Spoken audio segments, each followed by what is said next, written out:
Hail adventurers, welcome to this recap of session number 8 of Iron Kingdom's All Worlds stage. And so first things first, a little update on the whole Buffy video. Here's the script. Finally finished it. This is the longest script I have ever written. It is 15 pages long, 2,300 words. So I'm guessing that this is gonna take around 20 minutes. The actual video for recording. I'm probably gonna record over an hour of footage. But I'm pretty excited on how that's gonna end up. So yesterday, last night, we had a 5-hour session. It was a long session, but it was long because of the boss fight in the game. See, the players woke up and they are gonna go straight to that damn house. And Miss Coxwood, the dwarf, she buys some explosives, some grenades to blow up the house. So they go to the house. Once there, they go inside the house. I thought they were gonna start chucking bombs from the outside. I actually had something planned for that, but no, they went inside because they wanted to check the structural point with the mechanical engineering to be able to know where to blow up the house properly. Obviously, they were looking for the foundation point of the house. But once they go inside, Miss Sterling, the human, she goes up the stairs, but she notices that she keeps going up the stairs and she doesn't do any progress. When she looks back, she's back at the start of the stairs. The dwarf is confused because it doesn't know what's happening. Then when they turn around, they see the end of a long hallway. Apparently it's an entirely different house. I described it completely different than I did before. And every time they turn around to the entrance, they keep turning around to the same hallway. They try a couple of things to try to trick the house to letting them go. Doesn't work properly. They see Mr. Howard Phillips that comes in, starts taunting them that they're trapped in his nightmare now and that they're gonna die and blah blah blah. Coxwood shoots him, kills him. He was clutching a book. The book drops on the floor. Coxwood throws a grenade at the book, makes an explosion, makes a big hole in the ground, and they go in there. Not before Miss Sterling gets freaked out because she saw the blackness in the hole, but Coxwood just saw the basement, which is weird because originally there was no basement in the house. It was a 2-story house, and that was about it. There was no basement, but there they actually found the basement. They searched around the basement a little bit. I describe a couple of things, and here's where something very funny happened because I was gonna draw up the haunted house, but I decided against it. I'm like, you know what? I should draw it, and I don't want to wing it either. So what I'm gonna do is I'm gonna use Misgivings from the haunted house from Rise of the Rune Lords, the Pathfinder module. Coxwood's players caught on because he's actually running that game for me right now. So he recognized when I started describing it. He started laughing at it. Well, I said, you know, there's a haunted house here already, might as well use it. So they go around, they investigate a couple of things. All throughout, every time they try to interact with the house, I ask them for a willpower roll to stay off the haunts of the house, using a little bit of damage depending on how much they fail. Thankfully, they have high willpower, except for Sterling, their willpower isn't at that high. But the dwarf's willpower is surprisingly high, so the dwarf went scot-free most of the time. They go back and forth. They go to the main floor. Before that they encountered Hammer was there, even though Coxwood never turned on Hammer, the steam jack. And she's like, yeah, this place is totally trying to play us. She asked Hammer to turn off. Hammer turns off normally. Then they start taunting the house like, let us go, and the house like, no, you will die and perish here forever. You will be nourishment for the house and you will die, and the house's influence will grow all over Animorin and blah blah blah. So Coxwood starts like asking a lot of questions, like a lot of really reasonable questions. I forget right now what it was, but I rolled a willpower roll for the house. Because the house got confused because he was trying to reason with the house very properly, but I was also doing a lot of questions within questions, and suddenly they find themselves in the regular house. And they see Howard Phillips at the entrance of the house, on the fetal position, clasping his head, completely red and like, with, you know, like high blood pressure. They try to run out, but as soon as they try to run out, the house changes back to the nightmare form. Then they realize, wait, maybe we can confuse the house even more. That is when it happened. I nothing as a game master could have prepared me to what happened then. He explains the house. Coxwood explains the house is looking at us, right? So it's watching everything we're doing, but we can trick it. So let's take off all of our gear. Let's get naked. And let's start making out with each other. Nothing in my 10 years of game mastering games, nothing has caught me by surprise more than my two players macking on each other in game. To confuse a sentient and haunted house. I had to stop the game for about 3 minutes while I gathered my thoughts and, you know, what the hell do I do now? I gave the house another willpower roll. That was really good thinking. So I was gonna let them get out. The house goes back. I told them, you know, roll a speed roll, 2d6 plus your speed to see if you can get out of the house fast enough. Sterling fails. The check was, the target number was 14, so they needed to roll 15 or higher. Coxwood made it, however, she wanted to grab Howard on the way out, so I gave him a penalty. So when he tried to grab him, 15 minus 2 is 13, he didn't make it. The player was like, well, wait, if I he re-rolled with a feat point. And I told him, oh, you still failed. And he says, well, if I would have not grabbed Howard, would I have succeeded? And I tell him, yes. And he was going to tell me, well, that I don't grab him. But I'm like, you already called the action. Feat points lets you re-roll, not redo, and change your action. So you already said that you were going to grab him, so no go. So they're back in the house. They tried to do a lot of other crassier things, not as sexy. I don't know, maybe you're in that type of, you know, golden showers and stuff like. Well, they didn't do golden showers on each other. They just started peeing on the house. They got willpower rolls to try to stop themselves from all of them. Sterling missed every single last one of them. Eventually, they keep taunting the house and taunting the house and taunting the house, and they're not doing anything. Like, we were in this house for like 2 hours in game, because the players were really breaking their heads. The idea honestly was for them to just explore the area. In the basement, it was funny because in the basement there was one door they never went through, and that was the actual door they had to go through. Because I had the Misgivings map, and the only door they didn't go through was the door that led to the underground cave. And that's the one door in the entire house they did not open. So yeah, that was interesting, because if they would have gone through that door, they would have had one encounter with a couple of ghouls that Howard Phillips had prepared, and then the boss battle against Howard Phillips himself. But they went up, eventually they keep taunting. I mentioned the door in the basement a couple of times, just as a hint, nudge. They don't bite. And I'm like, okay.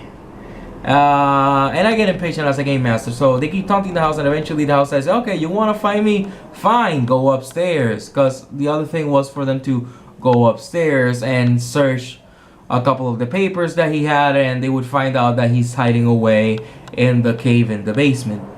Not that it was going to explicitly say that he was hiding in the basement, in the cave in the basement, Just that he found a cave in the basement, so that would have probably get them to go down there. They go upstairs. They don't search anything. They just open the doors and close it unless they find staircases. Eventually they get to a room, empty room, and the only thing it has though is a mirror that's covered up with some blankets.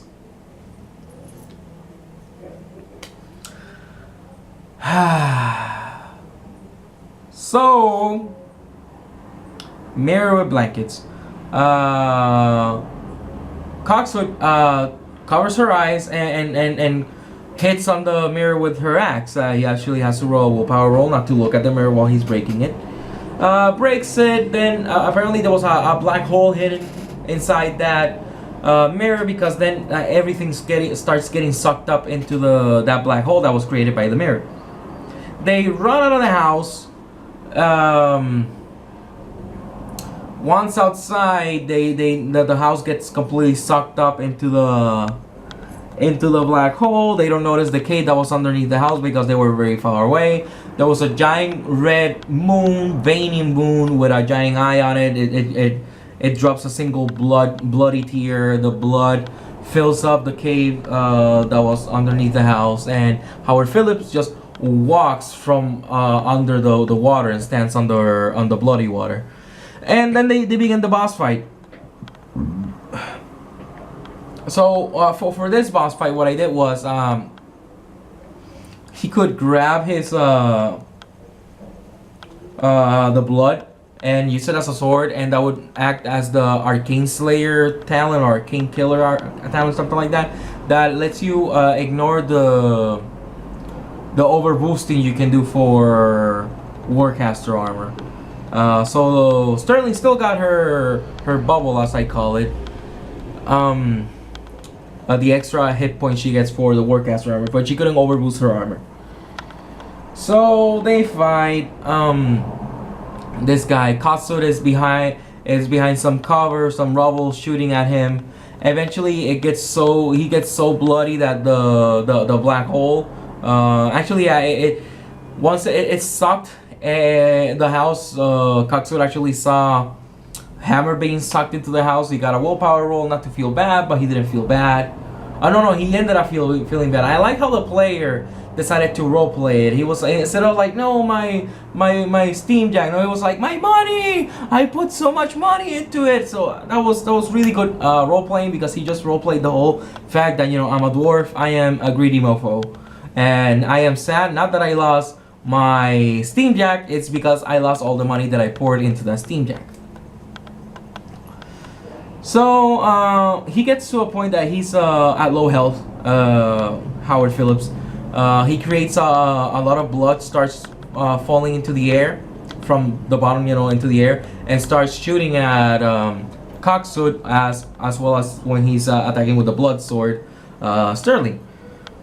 The black hole dissipates. There's like a small explosion. A lot of debris starts falling down, and Hammer's half body is just like the arm with the gun and part of the torso, but not the other arm and not the legs, falls next to Coxwood, and he tells me, well, now I have full cover. And I'm like, yes, but you notice that Hammer is still functioning, even though its legs and one arm and part of its torso is gone. It's still like kind of functioning, waiting for your commands. And then it dawns on him, wait, whatever's creating this realm understands what we do, but doesn't understand how we do it. So I know that Hammer wouldn't be able to shoot, but whatever's creating this doesn't know that Hammer wouldn't be able to shoot. And I'm like, that's good observations. And he also notices that Hammer has a steam gun, which is the biggest gun you can put on a war jack, on a heavy jack, but Hammer's a light jack. He says, but I know that Hammer would need its legs to be able to hold itself down, but this thing doesn't know. And this thing doesn't know that that gun goes on a heavy steam jack, not a light jack. And I'm like, yeah. So he shoots at Howard Phillips. He misses, but the AoE blast was big enough, so just Howard just dies after that. He had like 2 hit points left at that point. And they're just back at the house, at the regular house. They're, with all the scrapes that they had, but they're at the regular house, and they see Howard Phillips holding his head. And Coxwood takes out her axe, walks up to him, and he's gonna tell her something, and she just chops his head.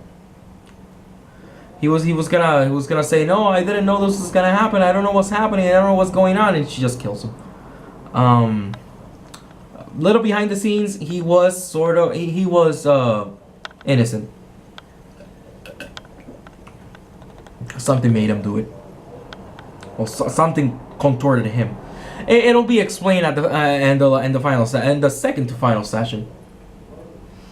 So after that, they go back to their base. They go rest. The next day, they realize that they take their sweet ass time, getting eating breakfast and all that stuff. But then they realize they're gonna be late to Coxwood's duel. So they get ready. They arrive there. They realize the elders of the Coxwood clan and the elders of the Heatforge clan are there. So there's a big fight. The High Elder says we're gonna do this by ancient dwarven standards. Whoever wins gets to decide a favor from the rest of the dwarves. The Heatforge dwarf says, I want the Coxwood clan to be eliminated from the annals of history of the dwarves, so no more Coxwood clan. And Miss Coxwood says, well, what I want is for everybody from the Heatforge clan to join the Coxwood clan as a slave. Did he say slave or server? I'll say slave. As a slave clan for the Coxwood. And that like really left everybody like, what would you really want that? And everybody from the Heatforge, originally they were like, oh, this is just merry men, it's fun, 2 dwarves killing each other, it's fun times. But when she asked for that, everybody from the Heatforge just got really, really serious and really pissed off. So the fight begins, and I keep mixing Sterling and Coxwood, but Coxwood is the dwarf. Coxwood begins the fight, shoots at the dwarf, hits him for a bit of damage. Because I guess Howard Phillips, they were dealing like 5 and 6 points of damage every single turn, but against this guy, at least he was just dealing like 2 points of damage each turn. But it was fucking ridiculous, man. So on his turn, I have put the song that I use for general boss encounters, but that's the song that was there. But then on his turn, he does a shout that deals a lot of damage to Hammer and a lot of damage to Coxwood. And I play the Skyrim theme, Dovahkiin, because it's funny. Then they realize, wait, this guy is using Fell Calling, and that's only Trollkins can do Fell Calling. So they don't know what the hell's going on. And Moira Sterling, the human, recognized it as Fell Calling. That's actual, honest to goodness Fell Calling. So it was a tough fight. Hammer keep getting knocked down every single turn. So Coxwood was basically chipping away at this Fell Caller dwarf. After a grueling fight, however, and I am surprised, she actually got to beat him. She actually defeated him, and that surprised me for a multitude of reasons. Because this fight was difficult. This guy had a lot of HP, a lot of defense, and he could hit really hard. So she was actually able to she surprised me that she was able to defeat him. But Hammer sustained a lot of damage, to the point that he was gonna be out of commission for about a day and a half, just out of repairs. Coxwood took a crap load of damage. I think he ended up with like 4 points spread around his damage wheel. So yeah, his HP went down a lot, but in the end, he was able to. Hammer was knocked down. Coxswain told Hammer to turn around, get prone, and attack the dwarf. At that point, the dwarf had about 1 hit point left. So I was able to hit him. After that, he was dead. It's like, As I hold him there, I asked Hammer to shoot him in the face. Shoots him in the face. A lot of heat for... before that. The Coxswain Elder goes up to the Heatforged Elder, takes away his diamond-encrusted green battle axe, and tells him to kneel. All the Heatforged dwarves, they turn around to leave, but the Coxswain Elder says, "We don't want any deserters so kill them all." So the dwarves kill all the other dwarves that were gonna turn around and leave. That was an interesting encounter. Coxswain loved it. The Coxswain player loved that part. Then I told the player a little bit of behind the scenes. If you would have called the dwarf out on using fell calling, that would have stopped the fight, and he would have been dishonored in front of all the other dwarves, and you would have won the encounter, but the Heatforged clan wouldn't have joined your clan. But there was gonna be a lot of renown for her and for the Coxswain clan. However, he told me that he was still happy how it happened, that he was actually able to hold himself against that really difficult fight. If this would have been a fight of the 3 of them, Sterling, Coxswain, and Hammer against the dwarf, it would have been no contest. But since it was just Coxswain, Hammer, and the dwarf, it was a lot more difficult. So yeah, they celebrate. They have a merriment. They have a fun time. Gumshoe appears and tells Coxswain, "I have something I want you to check out, but I can't yet because I'm having a little bit of difficulty reaching what I want. But I want you to help me check out light warjack.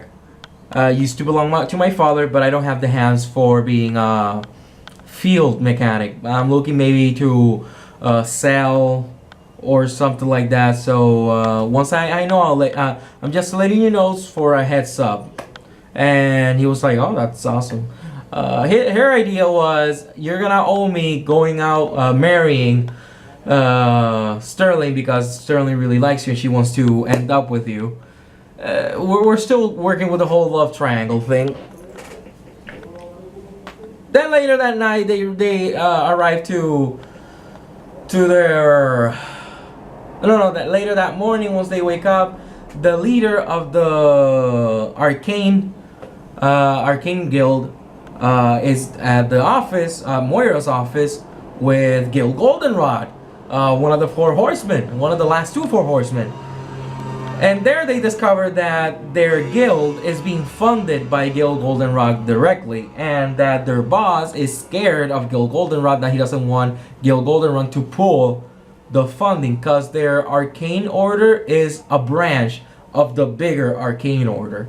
And Gil Goldenrod is giving money to the whole arcane order.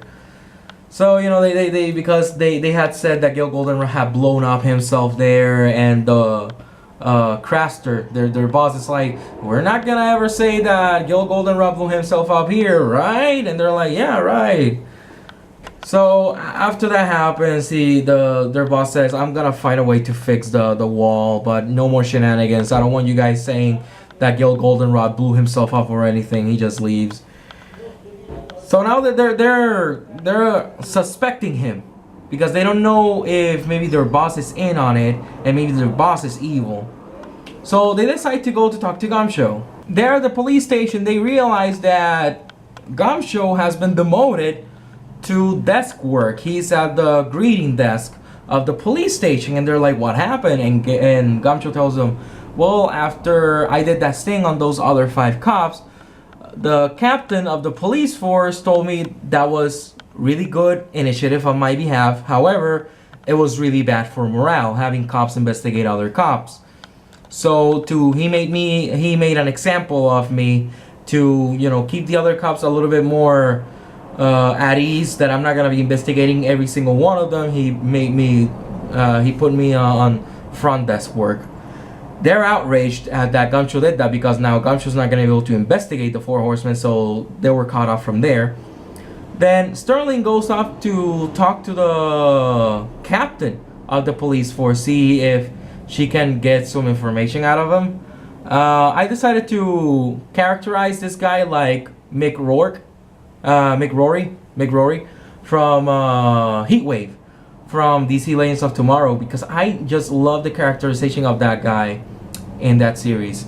How intense he is, and the way he talks. And I just like that character a lot. So I did his characterization like that. The player told me she ended up genuinely freaked out at that guy. So I did my job properly. Because she's like, oh, I would like to know if you have any information on the Four Horsemen. And he says, why would I give information to a civilian such as yourself? You're just a member of the Arcane Order. If anything, you could help me. So he debriefs her on a lot of the information she has, that they suspect Gil Goldenrod. He, jots down everything that she gave him, and she noticed that he was getting very excited when she was saying that Gil Goldenrod might be the fourth horseman, and that guy should be investigated. They leave freaked out about the guy. They don't know what to think of him. They go back to their place. There they discover that Cupid the informant is missing. He's missing. They don't know what to do. The poor guy is missing. So they go around asking. They hear that he might be in the warehouse district. They saw somebody fitting his description in the warehouse district. But before they go there, and this was the last few scenes of the session, Adamant Sr. is waiting for them at the office, and Adamant Sr. tells Sterling, can I talk to you alone for a minute? Not first, before telling her Adam is dead. And she's like, what? And it's like, I'm sorry. And before she says something, he's like, oh, no, I'm joking. It's like, his son, Junior, put him up to it. Ha ha ha. That pissed her off a little bit. I don't know if it pissed her off in real life or in character only. Then I get myself some Coke soon. So they did that. It was they go into her office. He asks the dwarf to take care of his son. The dwarf is talking to the son. The son says, "Oh, I have a wrench too, because I want to be a field mechanic just like you when I grow up, because I really look up to you." So they go downstairs to play with a hammer for a while.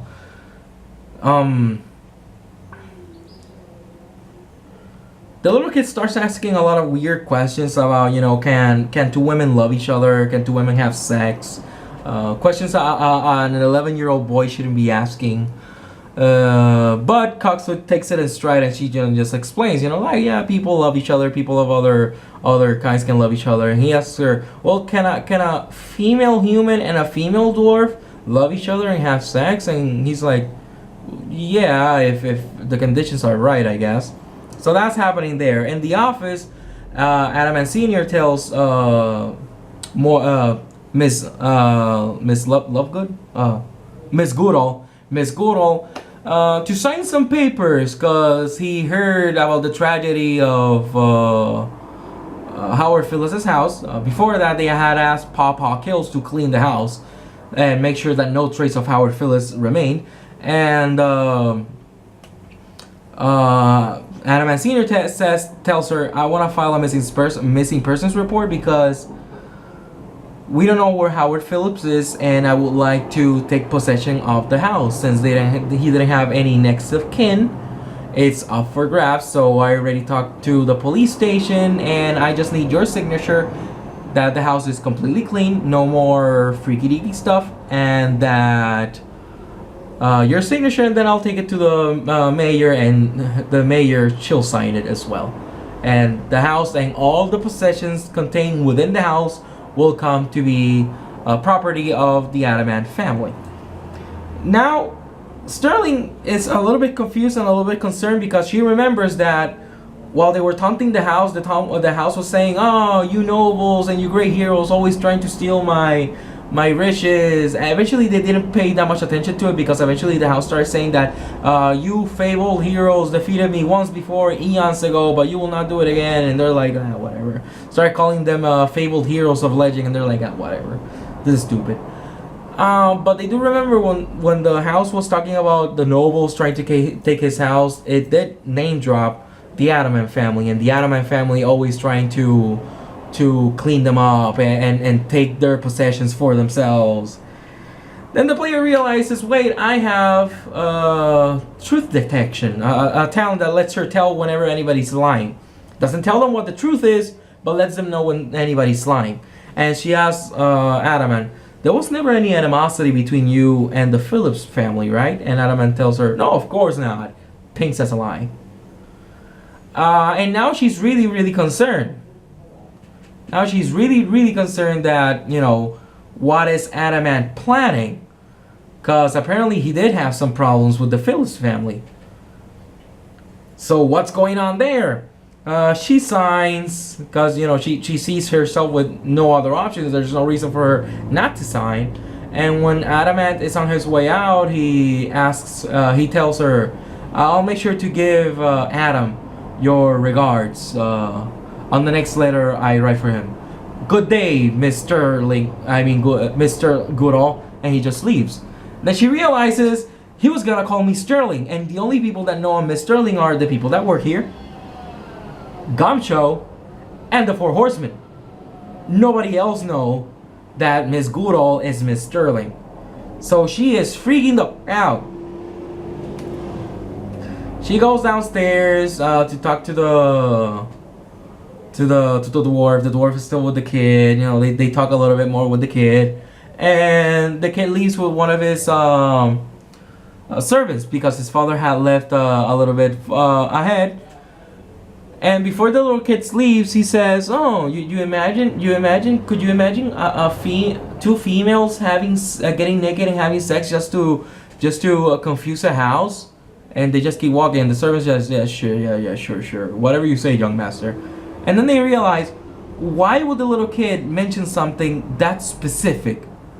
And then she tells Sterling tells Coxwood, ARMR Sr. was gonna call me Sterling, and he caught himself, and then he changed it to Goodall. And then the first thing that the first conclusion Coxwood comes to is like, ARMR Sr. is the final horseman. It's like, fuck. I think ARMR Sr. is the final horseman. But then they think, wait, if he's the final horseman, he could have us killed already. Why does he want you to marry his son? Why did he put his own son in danger? Then they realize, wait, if Gil Goldenrod is also basically the boss of our boss, why didn't he have us fired? And then a lot of questions are popping up, and they're confused. But then they realize, crap, we have to go save Cupid. So they go to the warehouse district, and there they ask around. They tell them that they saw a guy fitting that description running towards that warehouse over there, but there was a giant purple dog after him. They're like, giant purple dog. They go after it. They go to that warehouse, they open it, and they see a bunch of boxes stacked around, and a mound of boxes, and on top of that mound they see Cupid just completely dehydrated, standing against the wall, and a Throg. It's a monster from Iron Kingdoms. Basically, they're like purple four-legged monsters with tentacles next to their mouths, and they can suck up energy.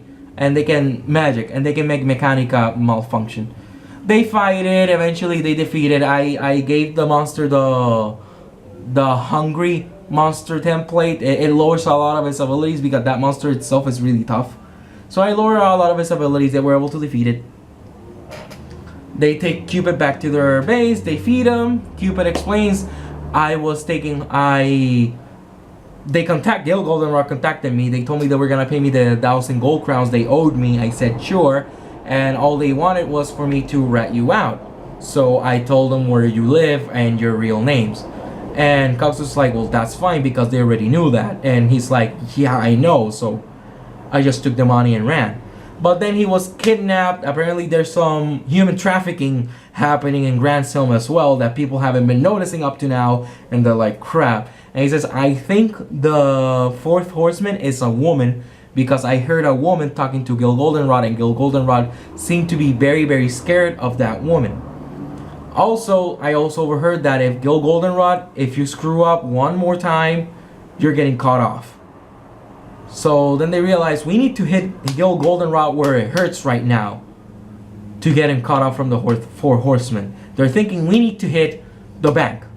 So next session, probably what the players are going to do is they're going to hit the bank. They're going to hit it hard. And then they're going to have whatever Gil Goldenrod has planned for them. I already have my plans for them. I'm very, very excited for that. It was a really fantastic session this time. I am happy everything that happened went basically according to plan.